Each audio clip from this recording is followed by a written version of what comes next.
up, guys? Tom and I wake up every single day busting our asses to do these videos in the hopes that one of them hits you so hard that your life is changed for the better. But I know that sometimes it will take a lot more than just standing in front of the camera to help those who are truly struggling, which is why it is so meaningful to me to team up with BetterHelp. BetterHelp assesses your very specific needs and matches you with your own online licensed professional therapist.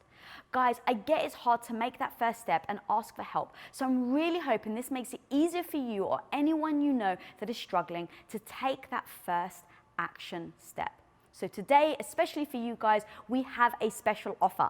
Visit betterhelp.com/RT, that's BetterHelp, H-E-L-P, and join over 500,000 people taking charge of their mental health with the help of an experienced professional. And we have a special offer for Relationship Theory viewers, you guys. You can get 10% off your first month by going to betterhelp.com/RT. That's 10% off your first month by going to betterhelp.com/RT. Now, back to the episode.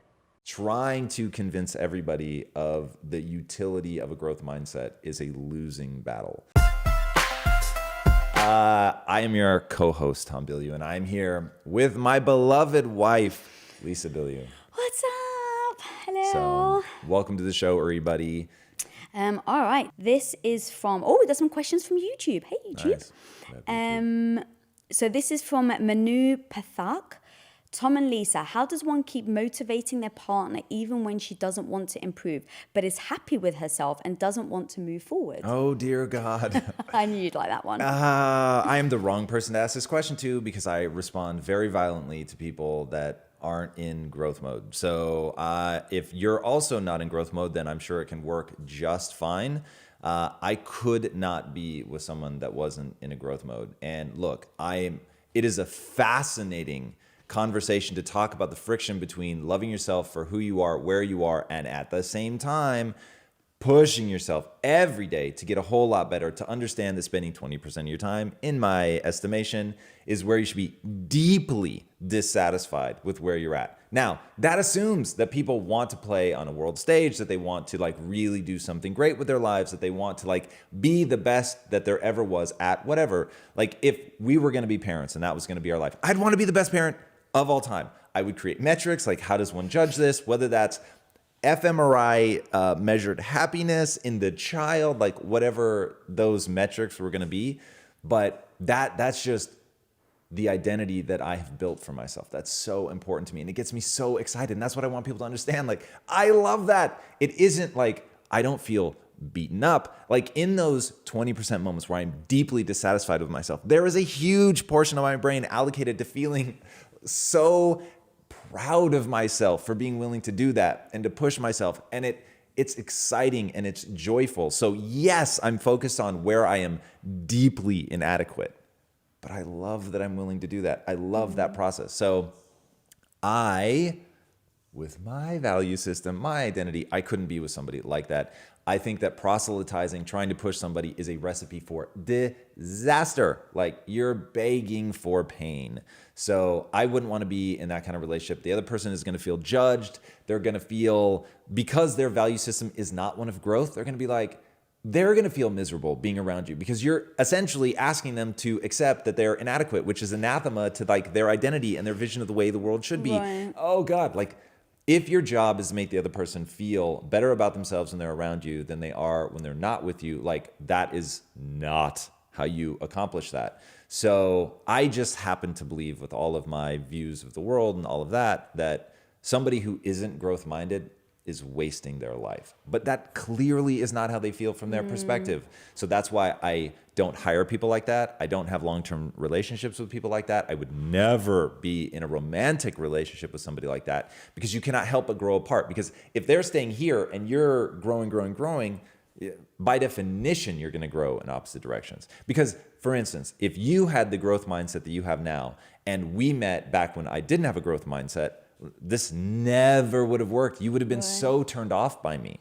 So it's the fact that we've really worked our asses off to grow together over time with a growth mindset, always getting each other to buy into hey, I'm like, for instance, you discovered a passion for working out long before I did, right? So my passion does not come from enjoyment, but I have a deep passion for working out from a cognitive optimization, longevity perspective.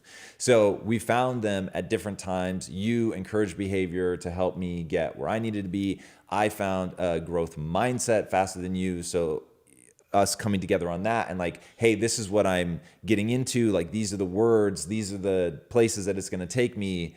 And we came together there. We came together on working out. So it was always like at every small incremental step, introducing it to the other person and us having agreed that we want to come together. And so not being antagonistic to the other person's viewpoint. And without that sort of really foundational, fundamental layer of, okay, we want to be relationship protective. We want to be open to the other person's idea. We want to grow together. Like, without that, it just wouldn't work. Yeah, I mean, we get asked very often, what do you do if, your partner doesn't have a growth mindset? And I don't want to say we got lucky, because it's got nothing to do with luck, but we did both develop a growth mindset together over time. And I think that was, you did something, you improved, I saw how much it changed your life, or I saw how much that like energized you. So Right. I then fed off you going, well, if he did that and look at the results, like maybe I can do that and I may get the same results. And then I did, and then I get excited and I tell you about it, and then you get excited for me. And so we kind of like fed off each other. Full disclosure. Yeah. It haunts me that you could have very easily been like, yeah, that doesn't make sense. Right, to and me. that's the thing. Like, I think a lot of people are finding that as they're developing a growth mindset, their partner isn't. And then what do you do? Because you're already in love with them. You've already got the history that we talk about is like you've got that history. There's no replacing it. So now you've got maybe 10 years of history together, or however long, I don't know. But you've got this history together. You truly love them. And now you're finding this new thing about you, and your partner isn't on the same page. Do we need to answer that hard question then? Yeah, I mean, Because let's I answer wouldn't- it. I Because I wouldn't think we have- get asked that a lot. I wouldn't have broken up with you, and because I didn't have a growth mindset when we met. I had the beginnings, but I was not a full-fledged growth mindset But let's person. say you went into, so you're now on your developing of your growth mindset. You're 2 or 3 years in, and I'm still not there. Now what? Well, so this is the real answer to the question. So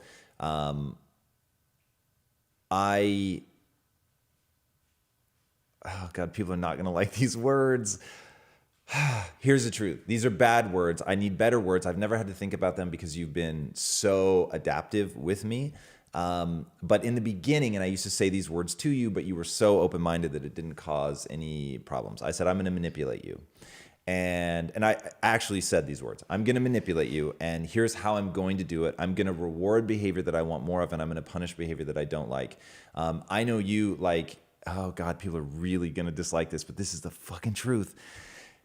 And so in that process, the punishment is saying, like, not even saying, it is showing, because that's so important to you, externalizing my dislike for something. So not being warm and welcoming if you're doing something that I think is counterproductive, or it's hurting the growth or the business or whatever, which was, you guys are letting me process in real time, because I've never had to externalize exactly what I was doing. So I'm going to be a little bit clumsy. We had the backdrop of the business. I was hell-bent in the beginning to become rich, which you totally bought into. I had made you poor, and you loved the ambition, and I was going to help us get rich. So I said, look, I'm going to manipulate you to get you to view the world like I do. And then you adopted that as well. And you said, fantastic, this is going to be a two-way street. I'm going to manipulate you back. So a lot of it was me trying to get you super ambitious, and then you on the flip side to get me to take my health and my physicality more seriously.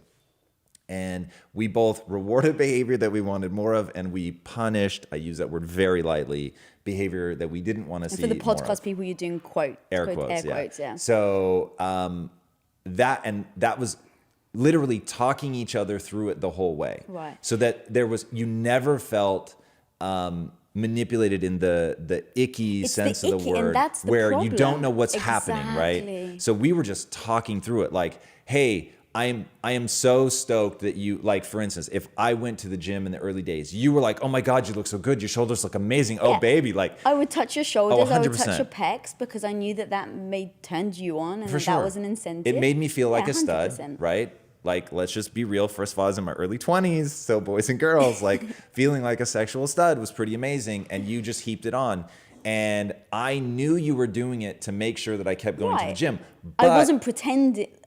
right. I But at was the same honest time, with I knew that it actually did turn you on and that you Right, had like this right, vision right. of like where you wanted me to go and all of that. And so it got really interesting and fun and it gave me a way to engage with it and all that. And so it was absolutely fucking fantastic.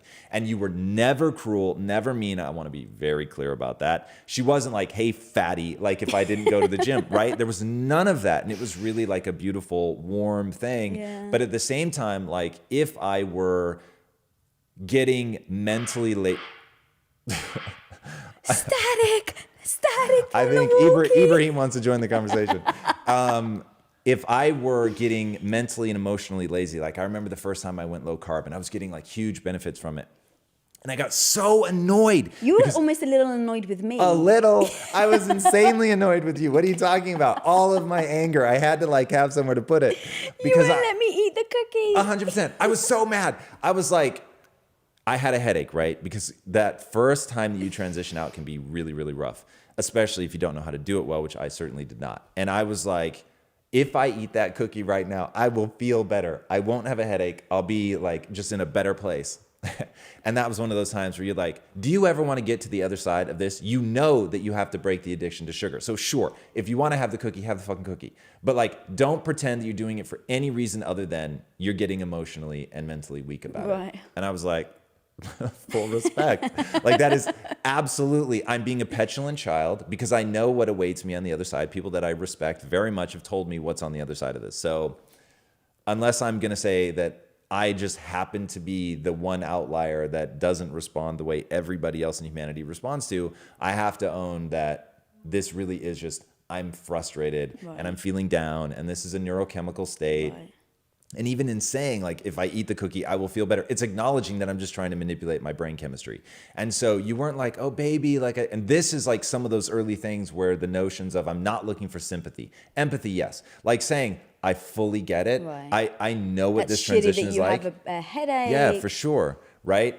And that's what you were like. It was like, I get it. Like going through this isn't going to be easy fully, but you have a goal. And to get to the other side of that goal, you have to push. That's empathy. Sympathy, which is what I was asking for at the time because I had not yet realized the codification that I don't want sympathy because sympathy is the arm around me. Oh, baby, I so feel you have the cookie, feel better, right? That's sympathy, which is not at all now looking back. It isn't what I want. And as I got to the other side of that, I realized, thank God that you didn't give me that. Thank God that we had talked about what, and we really do need a word that doesn't have the negative connotations, like positive reinforcement. Perfect. We'll just go with that. Yeah. So you were so effective at positive reinforcement that I was getting that like, you were proud of me not having the cookie. You were like, well done. Like, this is how you're going to get what you want. And this is how you're going to get to the other side. And it is exciting for me to see you like take this seriously and all that. So that using that, telling people that you're going to reinforce the behaviors that you want, telling people that it's important to you, explaining why it's important to you, explaining how it's positive for the relationship to get to the other side of this. So if we had encountered each other at a place where we didn't have that growth mindset, one of us did and the other didn't, that's what I would do. I would go into full, like, I'm going to reinforce the behaviors that I want. I need you to get to a growth mindset for XYZ reason. It is relationship protective for you to get a growth mindset. Now, that is such an inordinate amount of work. I want to be very clear. I am not at all backtracking that selection is far more important than using these techniques, because that person may still entrench. They may double down, which I have had people in my life that I love very, very much, like do that, right? No, all the techniques in the world, and they like rescind. And so it's like, okay, well, trying to convince everybody of the utility of a growth mindset is a losing battle. And so going back to what I was saying earlier, I am haunted by the fact that you could have very easily just entrenched. And certainly back then I wouldn't have had the skill set to get you out.